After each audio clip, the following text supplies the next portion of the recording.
Olá, meninas e meninos. Hoje a minha aula é um pouquinho diferente. Vou falar da mitologia grega, mas vou falar também da arte grega, a famosa arte grega, tão significativa, tão bela, né? Bom, todos conhecem e já viram as famosas colunas gregas. Quem não viu? Tem em museus, tem em templos, tem... Até no nosso Museu de Ipiranga tem lá colunas gregas. E eu vou falar sobre a origem e quais as principais colunas gregas. A primeira é a dórica, que é a mais simples. Olha só, nem tem base, é bem simples. A coluna dórica.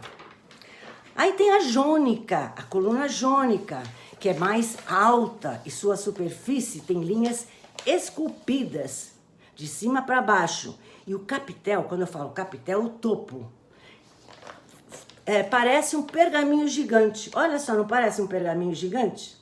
Essa é a jônica, tá?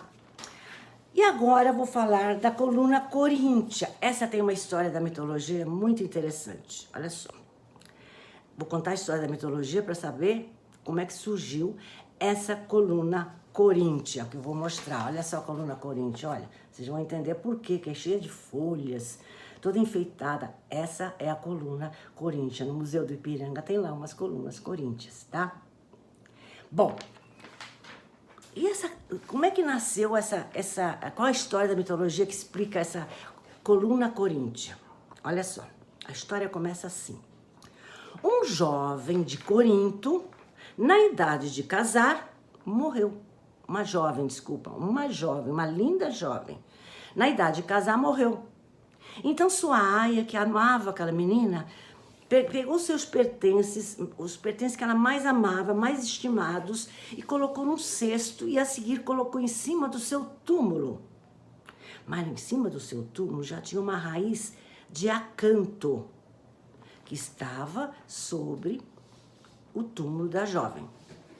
Conta-se que com o tempo nasceram múltiplas folhas que cresceram e floresceram nos espaços livres do acanto dessa raiz, tá? A partir de então, o famoso escultor Calímaco, ele viu essas folhas saindo, né, desse túmulo. Ele ficou tão encantado ao ver esse florescimento, ficou tão comovido que se inspirou naquela imagem, naquelas folhas, e utilizou essa imagem nas colunas coríntias. Por isso que o capitel, o topo dessa coluna, tem folhas, por causa dessa história. Eu falei que tinha uma raiz de acanto. O que é acanto? Tinha em cima do túmulo da menina. Acanto vem do grego, que significa espinho. Vocês vou explicar pela mitologia por que esse acanto tem o significado de espinho. Olha só. Havia uma jovem chamada Acanta. Era uma ninfa, por quem Apolo estava perdidamente apaixonado, mas ela não correspondia ao seu amor. Você lembra de Apolo? Tanta história. Ele era o mais belo dos deuses. Ele se apaixonava pelas ninfas, pelas deusas, e ninguém dava bola para ele. Lembra da Daphne? Que ele saía correndo, eu sou Apolo, te dou tudo, e ela não queria nada com ele, e acabou virando a árvore de loureiro. Então, essa Acanta também não queria nada com ele. Ainda tinha pior que a Daphne. Sabe o que ela fez? Fazia? Quando o Apolo chegava perto para abraçá-la, ela o arranhava com suas unhas. Arranhava. Então, agora vou falar, né, por que existe esse vegetal, essa planta chamada acanto, que quer dizer espinho. Porque ele a transformou nessa árvore de acanto, que tem um aspecto espinhoso. Então vem dessa história, dessa recusa, dessa Acanta não querer o amor de Apolo. Ele castigou-a, colocando-a como uma planta. Ela era uma ninfa, virou uma planta com aspecto espinhoso, tá? Bom, agora eu vou falar de outra manifestação arquitetônica muito comum na Grécia. São as famosas cariátides. Olha as cariátides, olha as cariátides. Quem não viu ainda, olha, Tá vendo? São umas mulheres, né? Parece que estão carregando na sua cabeça o templo. Essas são as cariátides. Vou contar a história também, que lá os templos gregos têm muitas cariátides. Bom, eram figuras femininas, como vocês viram, que funcionavam como colunas ou pilares de sustentação. E de sustentação. Em cima tinha ou tábuas ou pedras. Elas parecem que estavam segurando, né, o telhado, tá? Mas a origem das cariátides também são explicadas pela mitologia. A mitologia explica tudo, né?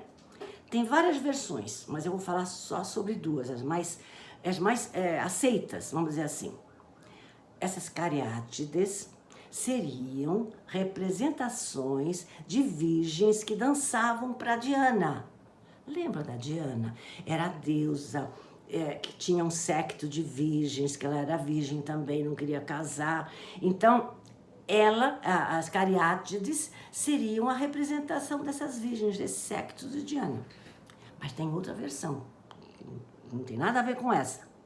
Diz que eram senhoras que foram castigadas, que moravam em Cariai. Por que elas foram castigadas?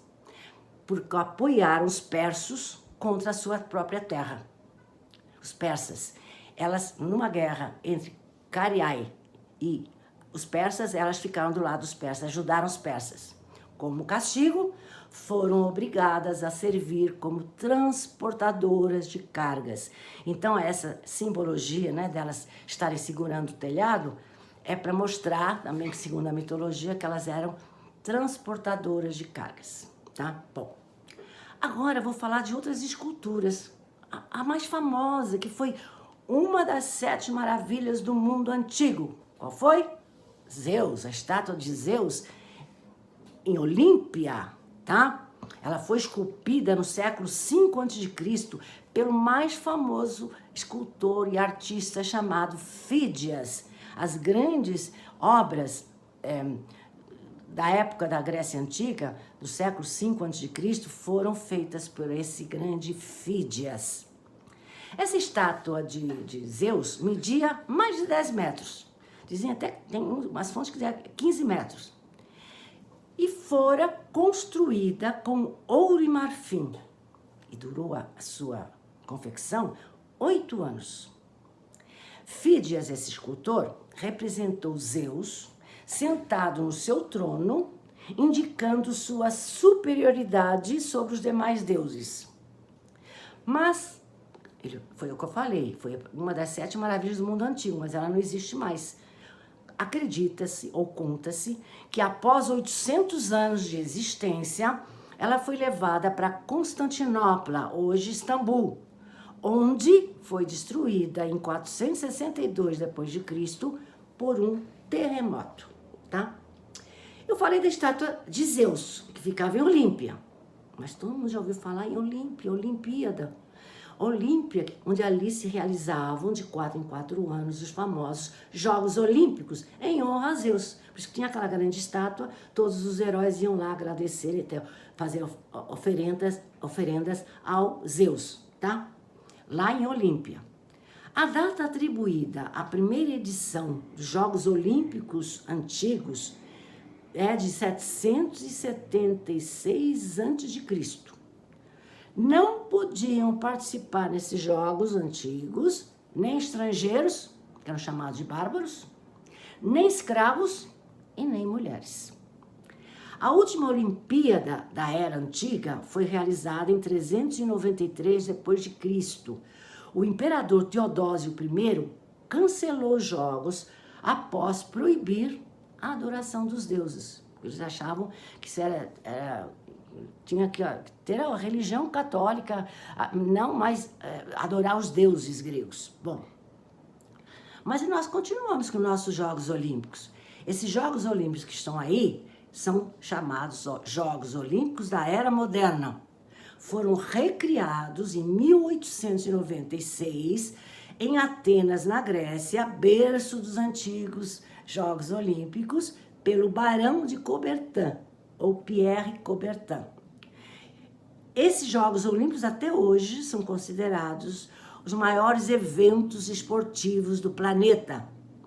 Os Jogos Olímpicos têm como objetivo estimular a competição entre os povos, tá? Dos 5 continentes.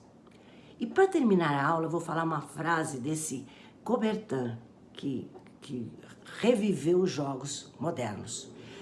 O importante não é vencer, mas competir com dignidade. Tchau, vou ficar por aqui.